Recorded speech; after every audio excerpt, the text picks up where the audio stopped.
Hello everyone, welcome back to the channel. I'm Abhishek here, welcoming you all to a new daily trading series video जहाँ पे आज हम बात करेंगे Nifty 50 में आज क्या मोमेंटम रहा है, मार्केट आने वाले दिनों में कैसा ट्रेड करने वाला है। और मैंने दो सेटअप्स आप सबके साथ शेयर किया था कुछ दिन पहले।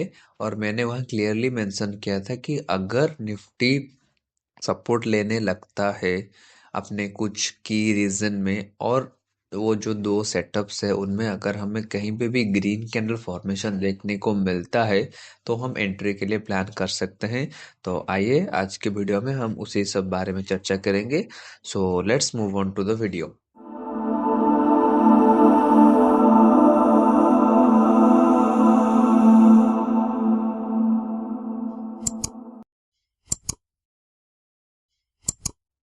Before starting on, I want you to have your attention please that मैंने पहले भी आपको बताया था कि यहाँ पे जो ब्रेकर ब्लॉक है 3 जून 2024 को जो फॉल आया था, जो मैसिव फॉल आया था, उसके बाद ने मार्केट क्या किया ना, मार्केट एकदम ही एक तेज रैली दिखाया और फिर आके यहाँ पे यहाँ पे बाउंस बैक दिखाया। उसके बाद प्राइस अभी आके यहाँ से ही रिजेक्शन लेने लगा है।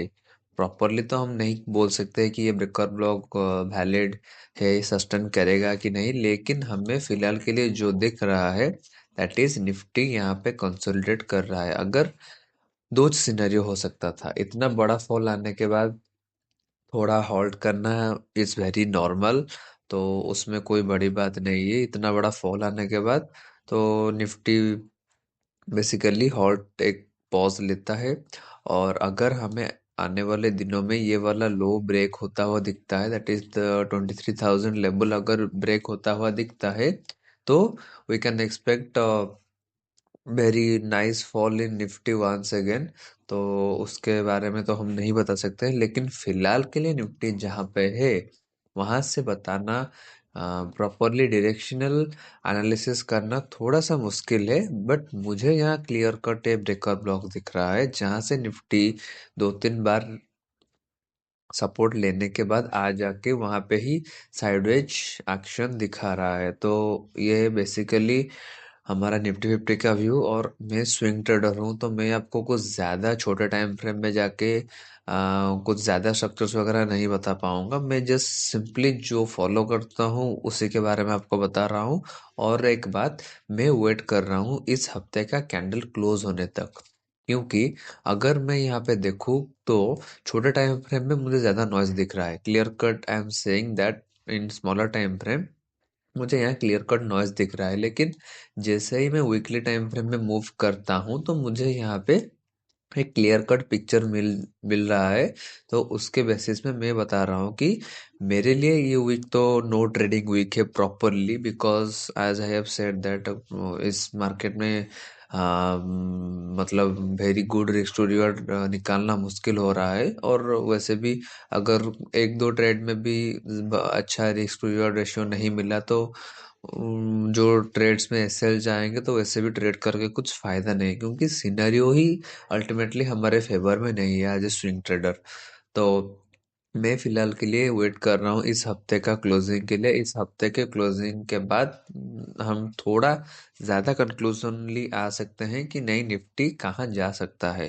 तो I am totally waiting for Friday closing, उसके बाद ही मैं कुछ प्रॉपर एनालिसिस वगैरह करके मैं अपना व्यू बना सकता हूँ निफ्टी में। और ये जो वीक फिलहाल चल रहा है यहाँ पे इस पॉइंट ऑफ मार्केट में मुझे थोड़ा मुश्किल हो रहा है बताना कि निफ्टी कहाँ जा सकता है। तो आज कंफ्यूजन ही क्रिएट हो रहा है, इसीलिए मैं टोटली वेट कर रहा हूँ निफ्टी का फ्राइडे क्लोजिंग के लिए। और मैंने दो सेटअप्स आपको बताए थे, एक है त्रिभेणी टर्बाइंस, जैसे कि मैंने आपको यहाँ पे बताया था, यहाँ पे त्रिभेणी में एक ब्रेकअप स्ट्रक्चर था। ओके, ब्रेकअप स्ट्रक्चर के बाद यहाँ पे जो सारा का सारा खेल जहाँ से शुरू हुआ है, that is from this area you can mark here a clear cut order block.